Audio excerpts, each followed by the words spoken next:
17वीं शताब्दी भारत सदियों से चली आ रही इस्लामी क्रूरता से त्रस्त था। मंदिरों को तोड़कर उनकी मूर्तियों का मस्जिदों की सीढ़ियों में गाड़ना, हिंदू स्त्रियों यहाँ तक कि राजकुमारियों का अपहरण और अकल्पनीय बर्बरता अपनी चरम पर थी। पर इस विध्वंस के अंधेरे में एक चिंगारी 1630 में दक्खन के क्षितिज पर उभरी। देशभक्ति की उस ज्योति में प्रतिबिंबित थी एक ही छवि, शिवाजी राजे। उन दिनों भारत कई सल्तनतों में बटा हुआ था। शिवाजी राजे ने 16 साल की आयु में ही इन आक्रांताओं के समूल अंत का प्रण लिया।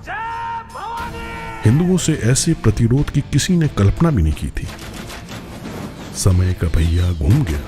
सह्याद्री के वीर मराठाओं ने आदिल शाही और कुतुब शाही को धूल में मिला दिया और सदियों बाद भगवा परचम ने अजेय माने जाने वाले औरंगजेब को खुली चुनौती दी।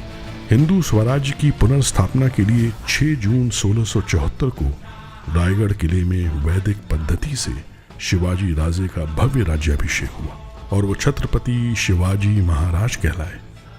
आलमगीर के अस्तित्व को मिटाने अब एक छत्रपति अवतरित हो चुका था, जिनका साम्राज्य सालहेर से लेकर तंजावर तक फैला था। इंद्रप्रस्थ, देवगिरी, वारंगल, कर्णावती, चित्तौड़, विजयनगर और ऐसे कई विनष्ट साम्राज्यों का प्रतिशोध इस दिन पूर्ण हुआ। छत्रपति शिवाजी महाराज के निर्माण के बाद औरंगजेब खुद दक्खन में आकर अगले 27 वर्षों तक जीतने का प्रयास करता रहा और पराजय के दुख में तड़प कर मरा।